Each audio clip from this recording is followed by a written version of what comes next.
বাংলাদেশের শেষ প্রান্ত জেলা বরগুনা মানুষের বিভিন্ন প্রাকৃতিক দুর্যোগ মোকাবেলা করতে হয়। কিছুদিন আগে বরগুনায় ২০ ঘন্টা রিমালের আঘাতে ক্ষতিগ্রস্ত হয়েছে বেড়িবাঁধ, গাছপালার রাস্তাঘাট। এরই মধ্যে বরগুনা পাথরঘাটা উপজেলার হাসপাতাল রোড থেকে ৪.৫ কিলোমিটার রাস্তার কাজ পান ঠিকাদার মোহাম্মদ আনোয়ার হোসেন শাহিন। এ বিষয়ে ঠিকাদার শাহিন বলেন, রাস্তার কাজ চলমান রয়েছে। প্রাকৃতিক দুর্যোগ ও রিমালের আঘাতের কারণে পানির স্রোতে রাস্তার পাশের কিছু অংশ ভেঙে পড়ে। এখনও যেখানে ক্ষয়ক্ষতি হয়েছে সেখানে তিনি পুনরায় কাজ করছেন।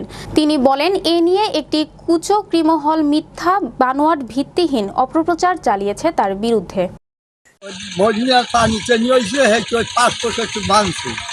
মাঝে মধ্যে ধুয়ে গেছে, একটু দেখা একটু অসুবিধা, মসজিদের কোনো অসুবিধা হয়, খুব ভালো হয়েছে। এই ঘূর্ণিঝড়ে পরে বৃষ্টির আঘাতে পাথর ভেঙে গেছে, গাছ উগুলে পড়ে হাতে গেছে। যখন নদীতে লবণ পানি দিয়েছে, এদিকে পানিতে চাপ দিয়ে গৈরি পড়তে আছে, গাছের গোড়ায় পড়ছে, গাছ মানে হইয়া আলগা হইয়া গাছ গড়পচাই পড়ছে, রাস্তায় পড়ছে।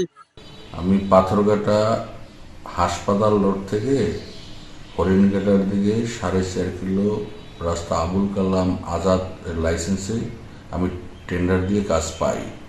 এরপর কাজটা বাস্তবায়ন শুরু করতে উপজেলা ইঞ্জিনিয়ার, এসও, প্রজেক্টের লোক, নির্বাহী প্রকৌশলী সবাই সমন্বয়ে যেভাবে করতে বলছে, যে এস্টিমেট আছে সেভাবেই আমি কাজ বাস্তবায়ন করছি।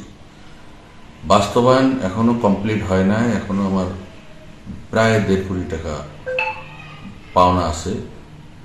এর ভিতরে রিমেল হয়, রিমেলের কারণে জলস্বাদ হয়, জলস্বাদে রাস্তার এক পাশ দিয়ে ১০০ ফুট আর এক জায়গায় ১০০ ফুট জায়গা সাইড ভেঙে পড়ে। এই প্রকল্পের কাজটি চলমান রয়েছে, ৬,৭২,০০,০০০ টাকা চুক্তিতে চলমান রয়েছে এবং এটা আগামী ২৬/৯/২০২৪ তারিখে কাজটি শেষ হবে।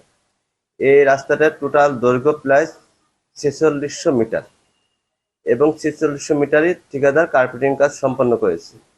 গত মে মাসে রিমেলের ঝড়ের কারণে প্রায় ১৫০ ফিট মতো জায়গা দুই পাশে শোল্ডার ভেঙে গেছে। আপনার রিমেলের কারণে আপনার যে অবদার পানি উন্নয়ন বোর্ডের বাঁধের পাশের বাঁধের যে পানিটা সরাসরি নিচে নামছে, রাস্তার বাঁধে নিচে নামার কারণে এবং শোল্ডারে পর্যাপ্ত মাটি না থাকার কারণে ১৫০ ফিট মতো জায়গা ১ ফুট চওড়ায় ভেঙে গেছে।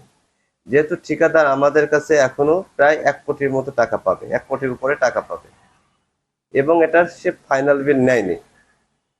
সুতরাং এর ভিতর যত ধরনের ক্ষয়ক্ষতি হবে ঠিকাদার করতে বাধ্য। প্লাস অলরেডি ঠিকাদার কার্যক্রম শোল্ডারে মাটি দেওয়ার কার্যক্রম শুরু করে দিচ্ছে, গতকাল থেকে শুরু করছে।